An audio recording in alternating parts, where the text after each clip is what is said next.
Hello and welcome back to the Centimetre Perfect AFL podcast. We are right in the midst of finals time here in the 2025 AFL season. 2 teams have been shown the door. 2 have taken the elevator up to the preliminary final stage, while 4 are set to do battle next week in what promises to be yet another continuation of the never-ending even season story that we've had so far. I'm Jesse Dart. Joining me tonight, as always, is Liam. Liam, hello. Notwithstanding the result for our team, it was a fantastic opening week of finals and sets the stage for what promises to be a brilliant 3-week sprint to the finish. I agree, Jesse. I think what you've been saying throughout the entire, well, not the entire season, but the last few weeks, this is actually anyone's race still. I think it's still very much up in the air. A few teams definitely showing the good stuff at the right end of the season, but no, it was a good finals week, like you said. Result notwithstanding. It's got a bit of Melbourne Cup vibe to it, doesn't it? You know, anyone can win. So as long as you're there when they turn for home, you're in for a chance. Are you bandwagoning anyone from now, Jesse? I'm bandwagoning for a good finish to the season because, to be honest, 2 really bad grand finals in 3 years. Yeah. I'm bandwagoning for a good grand final. I don't particularly care who wins it.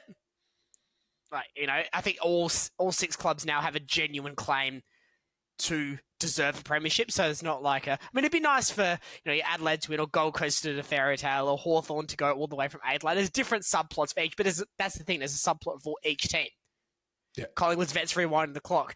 Geelong, the ever-consistent side. You know, you can slice it and dice it any way you want. I just want a good grand final this year. Now that we're out of the picture, all I care about now is a good finish of the season, because if we are offended with more Sydney-esque play from last season and Sydney-esque play from 2022, actually, I figured out what the problem is. And luckily, they're not here, Liam, but we are here. You can find us at @SamPerfect_AFL on Instagram, on our preferred podcasting platform. If you're listening there, we say hello to you, be that Apple, Amazon, or Spotify. You can subscribe there and leave a review as well. Keep track of the show as we head towards that grand final. If you're on YouTube, you can see us. Hello. Consider liking and subscribing if you're enjoying what we put out as we sprint to both Liam setting off to the other side of the world, well, kind of, and also a very exciting final series. Liam, where are you heading? Well, Jesse, today, day of recording, is a very special day. Today is my 40th birthday. I'm the big 40 today. I know, not 50 like you led people to believe last week. I'm 40. Hey, so they can draw their own conclusions. That's true. If I was looking like this at 50, I'd be very happy. But no, I'm jetting off to Japan for a little while, just to celebrate. So that said, though, across the coming weeks, you might see a bit of a change in the old release of these videos. Might be a bit late. Might be a bit early. It'll be a bit higgledy-piggledy because I'm going to be editing this while I'm on the road, Jesse. So who knows? And recording. I'll be recording some stuff over there as well. I'm going to be keeping in touch with all the footy action whilst I am gallivanting the country, probably full of ramen and full of beer. Sounds like you're having a real 40th birthday bash up there, Liam. As is tradition, my friend. But anyway, that's enough of that. You can keep an eye for me in Japan next time. I'll try and find some nice backdrops out the hotel windows for you, Jesse. Hopefully I get I won't lie, I haven't sprung for anything fancy. But you never know. Out the window, you might get a nice view. Or maybe you might just get the hotel wall. Just you see. You'll find out. But Jesse, enough about that. We're here to do our deep dive tonight. What are we doing this evening? Well, we're talking about, you're off to the destination of Japan. We're talking about the new destination club of the AFL in the last couple of weeks. St Kilda have gone from being the ha-ha club when it comes to player recruitment to very seemingly a very packed tram on the way out of other Victorian sides to jam the way up to St Kilda Beach. It's getting quite squishy at St Kilda, and we're going to talk about that today because I think they've really shown something they haven't shown at any real stage in the history of St Kilda, which is a bit of fight and a bit of intent, and a sign that they want to be at the top and contending. But I think we need to also talk about the actual numbers here and the risks involved in this play, because this could go very right for the St Kilda Football Club, and we could be talking about that elusive second premiership for them. But equally, when we look at some of the guys they're paying and where this money is going, could go very wrong there. Well, we're talking about the war chest pretty much all year, and we thought that no one was going to go there. They were offering everybody money. You can have some money. You can have some money. Just come play for us. And it seemed like everyone was looking to get out rather than come back in. But in the last 3 weeks, very recently, they've definitely got a few big names to come over to the Saints. And Jesse, you're a numbers man, aren't you? You like your numbers. I do. So you've compiled these numbers, and you're going to analyze what this is going to potentially do for the Saints moving forward. I am, and we are here. I'm interested. We got it. So let's start with the 2026 salary cap for next season. All right, let's bring it up. Here it is. So we're talking a cap of $18.3 million across your list for next season. Mm-hmm. Not a bad number. Okay. Can I have all of that, please? I need to check with a question right away for the layman. That's 18.3? That's standard across all the teams, right? Yes. Okay. There's no jiggery pokery that can be played with that. That's not a current concession available for any club. So we're talking jiggery pokery. $18.3 million. So Liam, let's talk about the guys that are at the club. Now, these numbers have come from a variety of sources because AFL player salaries aren't public. So it is worth caveating this with a couple of key things. One, ultimately, these numbers are published by other publications. They are not gospel. We don't know for sure. I have gone with conservative figures on every number. Primarily the Codes AFL 100 that was released last week is where these numbers are coming from. I have gone with the lower end of that estimate in the interest of fairness. Some may be higher, some may be lower, some may be back-ended, some may be forward-ended. That's just the nature of the numbers we're working with. Isn't that fun? Let's talk about the guys that are at the club currently in 2025 and their numbers for 2026 as we can best gather. Zaya Wanganeen-Milera, $2 million. Tick, no issues there. That's yeah. That's big money. Just quietly, I think he's the best player in the competition. Yeah, you've said that's not quiet anymore, Jesse. You've said it many times. It's at a moderate volume. Max King, $900,000 a season. Oh no! That really soured fast, didn't it? Because Liam, who played more games in 2025? Oh, Liam or Max King? We played the same amount of games, Jesse. Whoa! And how much money did St Kilda pay you for that privilege? Absolutely bupkis, my friend. Well, we could halve that and you can share because that's what Max King earned this season. Diddly squat is what he should have earned. He earned $900,000 a season. Isn't that nice for him? Rowan Marshall, $900,000. Is that a bit high for an aging ruckman? Yes. Is he also in the frame to leave? Yes. Is it the worst one on this list? No, Max King exists. Okay. I also think the $900,000 being paid to Jack Steele is worse. I don't care that he's your captain. He's not very good anymore. He's had a couple of good games, and he's been fine, but I think Marshall had a better season. Wilkie Sinclair, who we'll get to in a second, spoiler alert, had better seasons. Naz, obviously, that's not a comparison. King, But I think Steele and Marshall are emblematic of where the Saints have been, in the sense that this is the best they could do. Yep. And you have to use your cap somehow. If you've just got players who are good, and Steele's been an All-Australian, Marshall has been a very good ruckman for a while. I'm not saying these guys are bad. Yeah. But in the context of trying to build a list to contend, you're tying up 10% of your salary cap, give or take, with two guys who I think it's fair to say are on the down.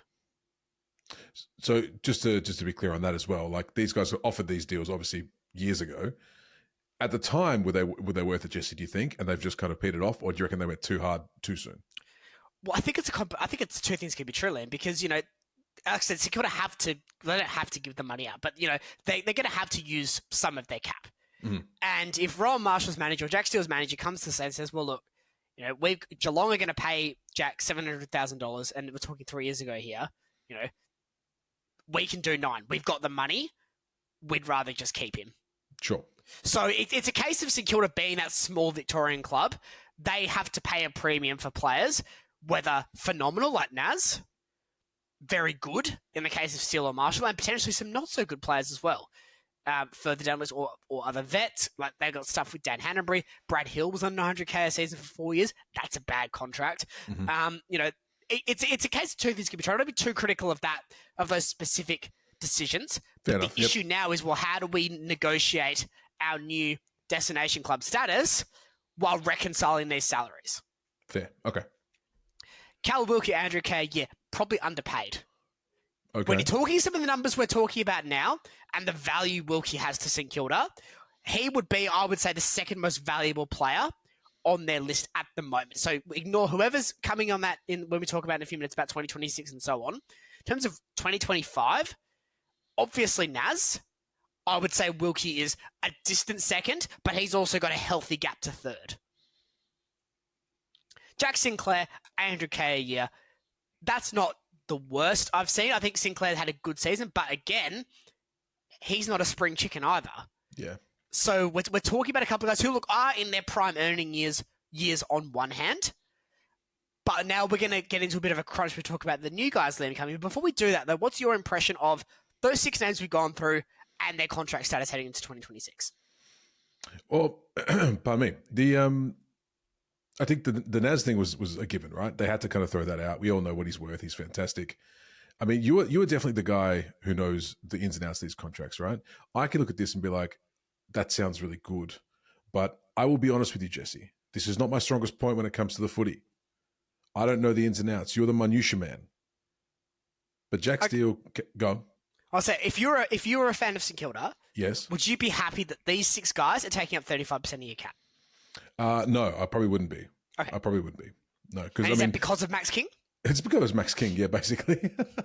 But no, it's also, it seems relatively high. Do we have a comparison for me from like, I'm probably putting you on the spot, but check a comparison from Freo's side. Like, do you know what Tracy would be on? Not Chase specifically, but just reconciling a couple of the names from that AFL 100. Shea was our top earner on 1.1 million, but that's a fresh contract coming out of last season. Luke Ryan is probably a good one to compare to a guy like Sinclair, 750. But Sarong and Andy weren't, they're not 900k a season guys. They're not. They're not. So Fremantle have got a lot of guys on spread money.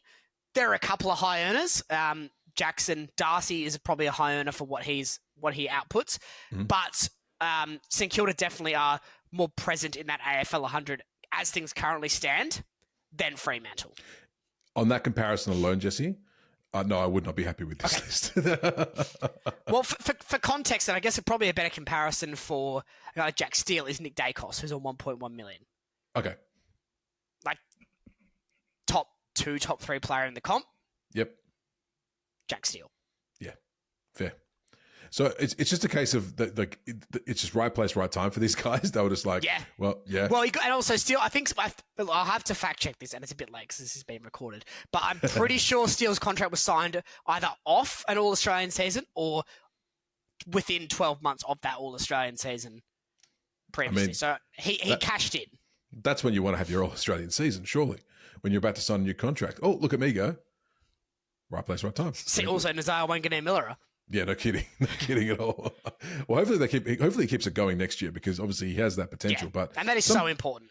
And sometimes there is that risk of regression just on the base of, all right, deal's done now. I'm cool. I can coast. That's why I kind of like a 2-year deal because a 2-year deal kind of keeps you on your toes a little bit. Yes. Jesus Christ. Keeps you on your toes a little bit. I should learn how to turn that off. If you do like a 10-year deal, like you've got like a long-term like Darcy, for example, for Freo, I mean, as an example, you're kind of locked in. You're kind of chill. Like what incentive is there to push yourself harder than what you are currently doing? You know what I mean? I do. 2 years good. So Liam, now we'll talk about where 2026 and beyond looks in terms of retention and recruitment because St Kilda have been very active in the recruitment space. They have. They also need to be active in the retention space, though, because I get the sense we're starting to get a bit of a crunch here. So TDK, the value bounce between 1.7 and 1.8. I have gone 1.8 here because that seems to be the more recently reported number. Now, I'm on the record saying this is a bad deal. Yeah. And Tom De Koning is going to have to play out of his skin to justify being the second highest paid player in the competition. It's a real risk. Ultimately, it could have a huge payoff. De Koning, is coming clearly off an off season in 2025. He was not at his best this year, which on one hand, it hasn't devalued him dollar-wise, which I think is interesting because I would be having second thoughts as a list manager seeing that. I'd be saying, well, look, regardless of whether you were checked out because you knew you were coming here, you're not justifying 1.8 million a season off those numbers. You may be justifying 1.5. I mean, you're not, but you're going to bring that down. Yeah. You're going to bring that number down. Doesn't seem like that's happened at St Kilda. And again, we don't know these things for sure, but the number hasn't changed as reported. List managers will just leak. We know that happens. If things aren't looking good for their client, they will just leak a number. Well, I guess happens fairly often. Yeah, and this is a good example of what happens when you've kind of got a deal in the bag already. Like if you've got if your head's somewhere else. I mean, he's had a pretty rough year, has old TDK. Yes, but the talk has still been there. Like every game, they're talking about him. So it'll be interesting to see what he does. I'm intrigued. I'll watch that one with keen eyes for sure.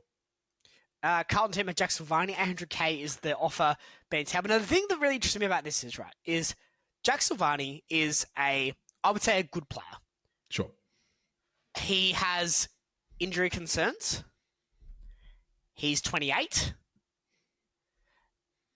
He's a good player. That's the cap. Yep. The offer from Collingwood and the Dogs is understood to be somewhere in the range of $650,000 a season. Still pretty good money. It's great money. St Kilda's is understood to be in the realm of 800K. Now, notwithstanding the fact that a certain Silvani Senior happens to have a very important role in list management and recruitment. Ironic for a club potentially caught whinging about Nepo babies all of 14 weeks ago. And look, all that poking fun aside, that's by the by. Sure. I think the concern for me is simply that that's $150,000 a year out of their cap that they probably don't have to pay. If they really are all in on this vision they've got, they need to stop overpaying players. Yeah. That's going to be so important. Look at Dan Hanbury, look at Brad Hill. That's the thing that I think really worries about this with St Kilda is they've actually made these exact mistakes within the last decade. Mm-hmm. Max King is already going down that path. Hill, he's an okay player. Never lived up to the contract price. Hanbury never got on the park. Big contract the whole time. It's these things that worry you. But I think Silvani has a place in this St Kilda side, and I do suspect he has to play forward because with Lee Kalir also coming in, understood to be at the $800,000 range as well for him, that leaves you with Wilkie, Silvani, Aaliyah, Taru. And that last one's a big one for me. Because I can't see all four playing. Wilkie can lock down one-on-one. Aaliyah can to a degree. But he's probably a better interceptor himself. Taru is just an interceptor at this stage. Silvani, can't play tall. Sure. Probably better off coming in as that third man. I just don't see how all four play together in a back six. So I think Silvani has to go forward. I saw a tweet from a Saints a Saints fan account on Twitter saying that Taru could play forward. I would hate to see them sacrifice what looks to be a very exciting and promising defender for the sake of, we're paying these guys $1.6 million between them. We're going to have to play them there. Yeah. That would be you would think, Jesse, poor. You would think that the more seasoned players could adapt to a different position more than a second year rookie. Especially given Silvani has played forward. Yes, he has. That's where he started. The majority of his career at Carlton. Yeah. Look, I think legally, in all seriousness, I think that's a good get. Yeah. Young guy, plenty of potential. Probably hasn't quite justified the dollar quote, I would say, yet. But crucially, I'd rather spend the money there than on Silvani. Given we are talking about that small club tax that St Kilda have, they have offered and or have worse contracts on their books right now than $800,000 for Lee Kalir. We can work with that. Little sidebar. So these contracts that are coming in, are most of these coming through free agency, right? Silvani, yes. Yep. Aaliyah, no. Aaliyah, I believe, will need to be traded. Okay. TDK, yes. So how much of this, Jesse, is cat and mouse? Like, we'll throw this number out there and hope that you'll pay more, like a game of poker. In Silvani's case, Silvani can go anywhere, so that doesn't matter. Silvani's it's up to Silvani. Decoding is a restricted free agent, so Carlton have the right to match the offer. They've already said they're not going to. Okay. In terms of other players that they're talking about getting, Liam Ryan. Now, there hasn't really been concrete numbers for Ryan. I've gone with 600K for this. I think that sounds about right. Okay. If you don't like that, tell me in the comments how wrong I am. But that seems like about a good equilibrium for where other forwards have been, where he's understood to have been as well, dollar-wise here at West Coast. And ultimately, I've been generous on a few others in previous discussions. So if this one's a little bit over, I don't think it's going to completely blow this out of the water. Fair. They're going to have to trade for Liam Ryan if they want him. He can't walk. He's got another year on his contract at West Coast, so they'll have to give West Coast something in return. What that is yet, unclear. But another player that needs to then fit in. Here's my concern with Liam Ryan. Liam. St Kilda's forward line. Yeah. Dan Butler, regressing. Mason Wood, gradually regressing, although still productive. Higgins, breakout year. Sharman, promising but struggling to stay on the park. Owens, you could say the same. Max King, not on the park at all. Does Ryan significantly fix any of these issues? Maybe he replaces Dan Butler, but Ryan's not young. No, he's not. Now, keep in mind, Ryan was drafted to West Coast as a mature age pick. Mm-hmm. So when he lit up the waffle for Subiaco for a couple of seasons in the mid-2010s. So, it's a huge risk. And on one hand, it is fantastic to have the ability now to attract talent. Sure. But are they attracting premiership talent, or are they attracting, we'd love a payday talent? Well, that was the question I was going to ask, because it seems like a lot of these players are going to be like, well, I'm not going to get this where I'm currently at. I'm not going to have a chance to probably get this again unless I absolutely take off. Why wouldn't I go play for St Kilda? Why wouldn't I go and get that bag? And then, it's going to be a question of whether or not that will and want to keep playing to their peak is going to persist. And like you said, like some of these guys aren't spring chickens.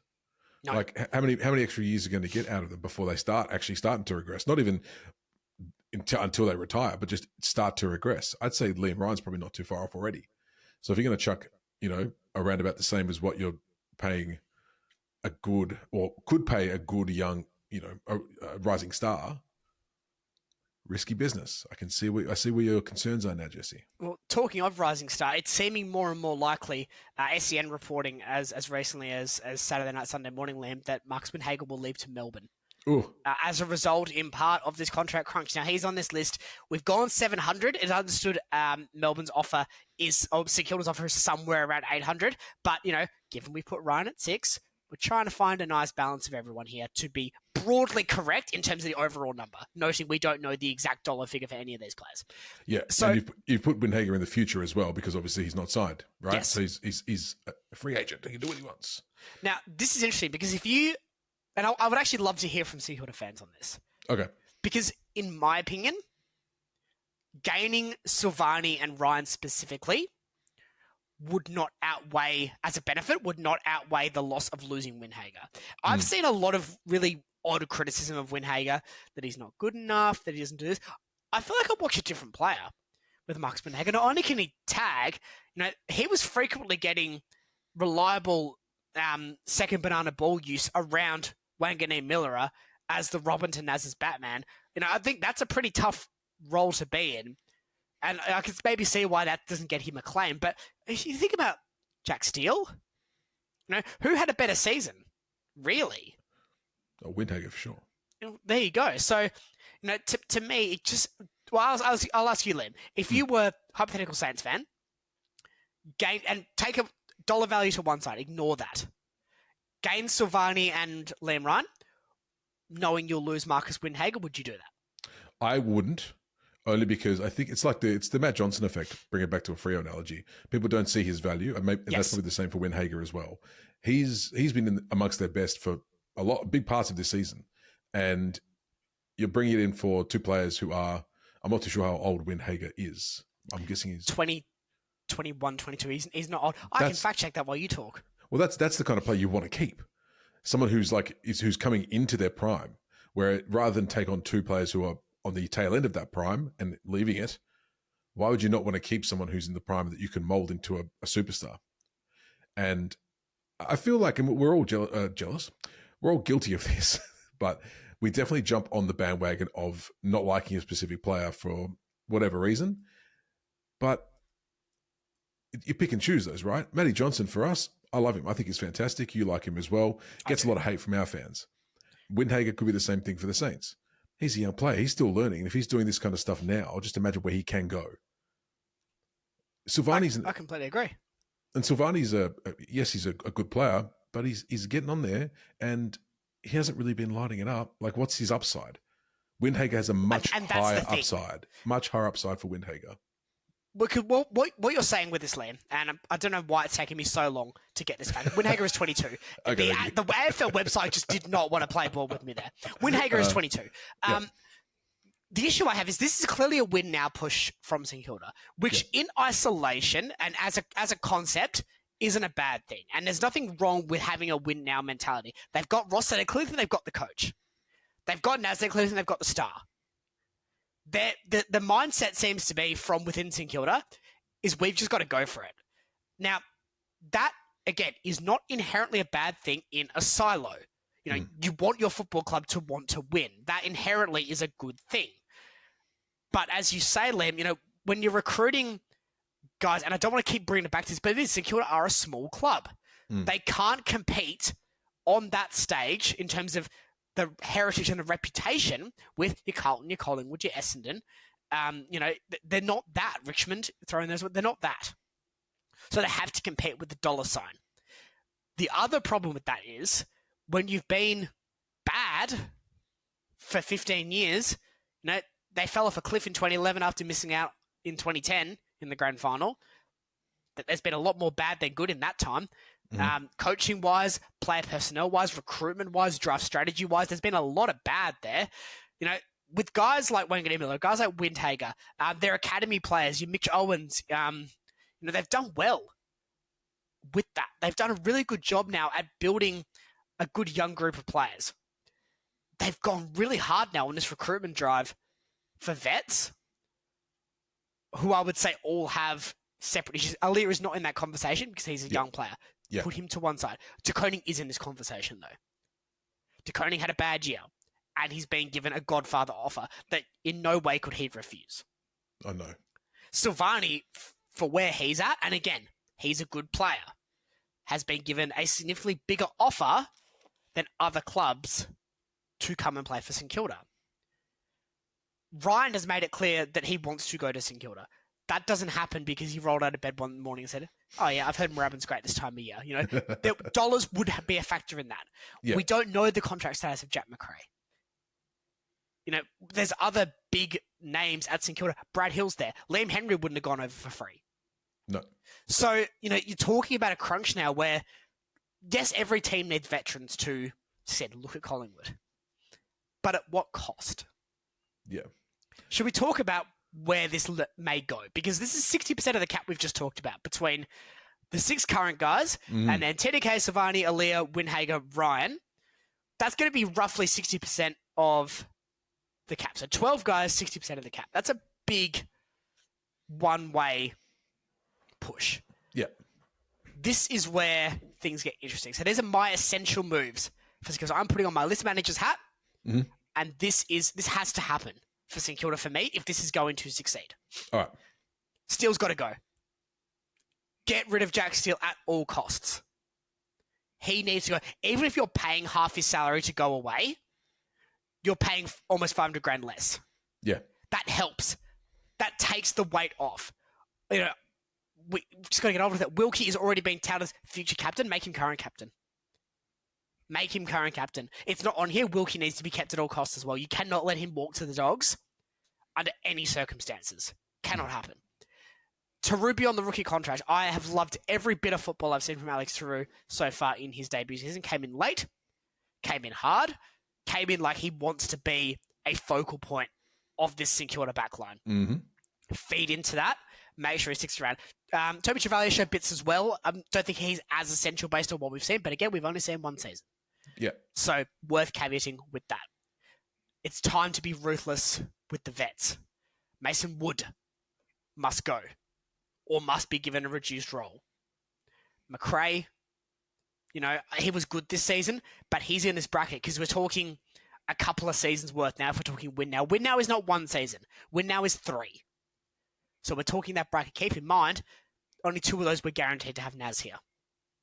Yeah, true. So 3 years is generally a win now period. Got to make it happen. Zach Jones, he's out of contract under no circumstances. Under no circumstances. Not even as the water boy. because that's where we are. If St Kilda want to make these moves to be taken as a serious football club, they need to continue to make serious moves and be serious with list management. Brad Hill's on there as well. Yeah. Also factor in Dan Butler, who I actually forgot about because he had a forgettable season, but he would be in that bracket as well. Okay. And last but not least, and again, let's whisper this part. There's Northern Academy and father-son players. But St Kilda must nail this draft. This is non-negotiable. This is the team that took Billings over Bontempelli. This is the team that made Paddy McCartan number 1 draft pick and they just could never get it right with him. They've made mistake after mistake after mistake at the draft. Haven't blamed everyone else but themselves. It cannot happen this year. They've drafted, we can do it again. Toby Travalia over Murphy Reid. There's another one. They just can't keep making these mistakes at draft time. That is obviously a joke. That's 1 season in. But it really could become one based on what we've seen so far. But in all seriousness, this has to go right for St Kilda. They have to go in their draft picks that they've been very protective of and nail it. What that looks like for them, I think they need a key forward. Yeah. I think you draft a key forward. I think Mitch Marsh, not that one, who was dominant for South Australia in the under-18 carnival. If he's on the board, you're taking him. Yeah. End of. You need a guy that can compete in the air. You need a guy that's going to be there when Max King isn't for 15 games in a season, for 10 games in a season, even for 8, 6. When's the last time we saw Max King play a full season? 2020. 2. It's one of those things where they've just got to get this right. Yeah. And it's St Kilda have put on their big boy pants and wanted to be taken seriously with these moves. Great, let's take them seriously. But now they've got to execute. Fair enough, Jesse. Oh, you're very passionate for the Saints, aren't you? Well, it's important that we have teams that can stand on their own 2 feet. The Saints have been one of the biggest recipients of AFL distribution payments, aka you need money, here you go, payments for a long time now. They've complained and been very adamant that the system is unfair against them specifically and that they don't like it. Great, do something about it. This is their chance to do something about it.